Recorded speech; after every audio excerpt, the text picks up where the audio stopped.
நான் நேற்று வரது மாதிரி இருக்குன்னு நான் சொல்லலை, நான் வரது மாதிரி இருக்குன்னு சொல்லலை. நேற்றும் இப்போ ஒரு சொன்ன தகவல் அதுவும் தவறான தகவல் தான். இனி வரும்போது நாங்கள் பேசிக்கிட்டோம். டெல்லி எப்போ வர்றதுக்கு வாய்ப்புகள் இருக்குது சார்? இன்னும் ஒன்று ரெண்டு நாளில் வரதுக்கு வாய்ப்புகள் இருக்குது. தொகுதி பங்கீடு முழுமையாக முடிந்து விட்டதா, இல்லைனா இன்னும் பேச்சுவார்த்தைகள் தொடர்ந்து நடந்து கொண்டே இருக்கிறதா? அது நான் உங்களுக்கு பிறகு சொல்கிறேன், சரிங்களா? தொடர்ந்து வந்து தேர்தலுக்கான பணிகள் வந்து எல்லா கட்சிகளும் மேற்கொண்டுட்டு இருக்காங்க, நேர்காணலாம் நடத்திக்கிட்டு இருக்காங்க. நாங்கள் எப்போ இதில் அப்படியே அதுவும் இல்லை. இன்றைக்கி இன்னும் நாள் இருக்கேன், இன்னும் நாமினேஷன் டேட் இன்னும் 10 நாள் இருக்கேன், டைம் இருக்குது. அப்படியா? இல்லை, அதுக்குள்ளே தொகுதியை பேசி முடித்தா தானே அடுத்த கட்டமான நடவடிக்கைகள் அடுத்தடுத்தது. அதை நாங்கள் பார்த்துக்குறோம். தேர்தல் நேரத்தில் ஈடியை வச்சு மிரட்ட வாய்ப்பு இருக்குது அமைச்சர்கள்னு சொல்லிட்டு சமூக வலைதளங்களாக தகவல் போகுது. நான் நிறைய வாட்டி சொல்லியிருக்கேன், இடி, இன்கம் டேக்ஸு எல்லாமே அது இண்டிபெண்ட் பாடி. நாங்கள் யாரையும் மிரட்டுறதும் கிடையாது, அந்த பழக்கமும் கிடையாது. அது அவங்களுடைய இடியில் இப்போ உங்களுக்கு இடி சம்மந்தப்பட்டிருந்தால் அவங்களுக்கு இடி வரும், சம்மந்தம் இல்லாமல் உங்களுக்கு எப்படி இடி வராது. ஆனால் அது இண்டிபெண்ட் பாடி, அதுக்கும் எங்களுக்கும் எந்த விதமான சம்பந்தம் கிடையாது. நடிகர் விஜய் வந்து எதிர்கட்சிகள் வந்து அதே திருப்பி இன்கம் டேக்ஸ் இடி வச்சு தான் அவங்க மிரட்டுறாங்க அப்படிங்கிற குற்றச்சாட்டை திருப்பி வைக்கிறாங்க. தேர்தல் நேரத்தில் அது மிகப்பெரிய பிரச்சனையாக உருவாக்குவாங்க அப்படிங்கிறத சொல்லிட்டு இருக்காங்க. அதாவது திடீர்னு இப்போ இன்றைக்கி மட்டும் ஒரு கேஸ் போட்டால் மிரட்டுற மாதிரி சொல்லலாம். உங்களுக்கு கேஸு தான் 5 வருஷத்துக்கு முந்தையே இருக்க, போன தேர்தலுக்கு முந்தைய எல்லாருக்கும் கேஸ் இருக்குது. அதுக்கும் அப்போ நாங்கள் பிஜேபி வச்சு மிரட்டுறோன்னு சொல்ல முடியுமா என்ன? விஜய் கட்சி ஆரம்பிக்கிறதுக்கு முன்னாடி இருந்து பல திமுக அமைச்சர்கள் மீதும் வழக்கு இருக்குது. அது இடி வழக்கு இருக்குது, இன்கம் டேக்ஸ் வழக்கு இருக்குது, 10 வருஷத்துக்கு முந்தையும் வழக்கு இருக்குது.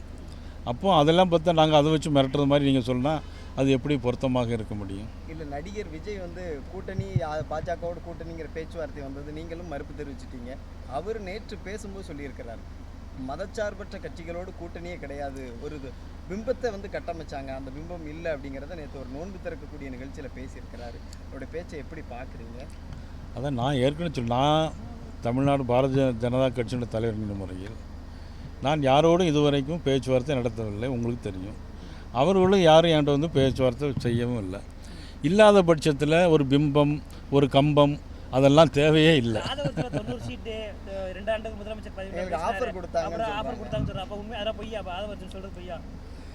நீங்கள் சொல்கிற நபரே எனக்கு தெரியாது. ஜனநாயக படம் ரிலீஸ் ஆகிறதுக்கு 7ஆம் தேதி வாய்ப்பு இருக்குன்ற மாதிரி சொல்கிறாங்க. அது நீங்கள் சினிமா துறையில் போய் யாரையா கேட்டிங்கன்னா அது உங்களுக்கு எல்லாமே வந்து மத்திய அரசோட அமைப்புகள் எல்லாமே நீங்கள் பயன்படுத்துகிற குற்றச்சாட்டு இருந்துகிட்டு இருக்கு. நான் இப்போ தான் உங்களுக்கு பதில் சொன்னேன். எல்லாமே இண்டிபெண்ட் பாடி, அதில் சம்மந்தப்பட்டிருந்தால் மட்டுமே அது தொடர்புபடுத்த முடியுமே தவிர சம்பந்தமில்லாத ஒரு நபரை அந்த டிபார்ட்மெண்ட்டோடு எப்படி தொடர்பு வைக்க முடியும்? இப்போ உதாரணத்துக்கு நீங்கள் என்கிட்ட கேள்வி கேட்குறீங்க, உங்கள் மேலே இடி வர முடியுமா? வர முடியாது. ஏன்னா உங்கள்கிட்ட அவ்வளவு பணம் இருக்கா இல்லையான்னு எனக்கு தெரியல, புரிஞ்சுதா? அதனால் யாருக்கு சம்பந்தம் இருக்குதோ அவங்களுக்கு மட்டும்தான் அது வரும். அடுத்த கட்டமாக பிரதமர் மோடி எப்போ வருகிறார்? தமிழ்நாட்டுக்கு தேர்தல் பரப்புரை மேற்கொள்வதற்கு எப்போ வருகை தர வாய்ப்பு இருக்கிறது? அடுத்த தேர்தல் தேதி அறிவிச்சாச்சு, இனி ஒரு 2 இடங்களுக்கு வருவார். அது தேதி இன்னும் முடிவு பண்ணல. கன்னியாகுமரி, கோயம்புத்தூர் போன்ற பகுதியில். உள்துறை அமைச்சர் அவர்களுடைய பயண திட்டங்கள் ஏதேனும் இருக்கிறதா? மதிப்புக்குரிய உள்துறை அமைச்சர் அவர்கள், மதிப்புக்குரிய எங்களது ஆல் இண்டியா அகில இந்திய தலைவர் மதிப்புக்குரிய நிதின் நபீன் அவர்கள், திரு ஜேபி நட்டா அவர்கள், இன்னும் ஆந்திரா முதலமைச்சர் திரு சந்திரபாபு நாயுடு அவர்கள், பவன் கல்யாண் போன்றவர்கள் நிச்சயமாக வருவார்கள்.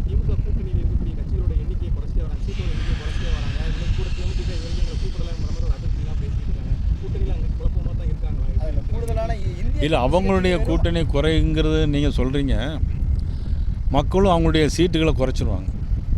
இல்லை, அவர்கள் வெறும் 5 தொகுதி, கம்யூனிஸ்ட் கட்சிக்கெல்லாம் முந்தி 6 இருந்தது, வெறும் 5 ஆக்கி இருக்கிறாங்க. தேர்தலில் அந்த கூட்டணி கட்சிகளுக்கு இடம் ஒதுக்கீடு செய்வதில் திமுக ரொம்ப தந்திரத்தோடு செயல்படுறதா பார்க்குறீங்களா? அது நீங்கள் அவங்கள்ட்ட மட்டும்தான் கேட்கணும்.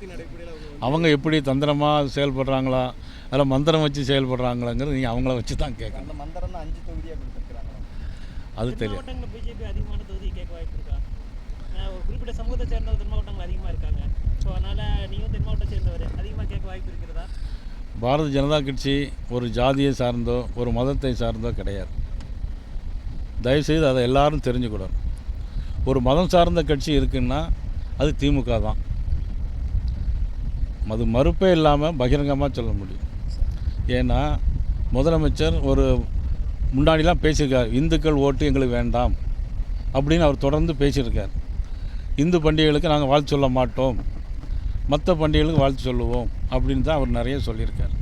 ஆனால் பாரதிய ஜனதா கட்சி நாங்கள் அப்படி இல்லை. நாங்கள் இஸ்லாம் மதமாக இருந்தாலும் நாங்கள் போய் நோன்பு தரதுக்கு நாங்கள் போய் கலந்துக்கிறேன். கிறிஸ்தவமாக இருந்தாலும் சொல்லுகிறோம். இன்றைக்கி அடுத்த மொழியாக இருந்தாலும் இன்றைக்கி எல்லாத்துக்கும் இன்னும் நல்ல வேலை. இன்றைக்கி உங்கள் இந்த நேரத்தில் அனைவருக்கும் என்னுடைய யுகாதி வாழ்த்துக்களை நான் தெரிவித்துக் கொள்கிறேன். புதிய கட்சிகள் சுபகாஞ்சலு யுகாதி. புதிய கூட்டணி சால சந்தோஷம். புதிய கட்சிகள் கூட்டணிக்கு வர்றதுக்கு வாய்ப்புகள் இருக்கு. இப்போ தான் பதில் சொல்லியிருக்கேன்.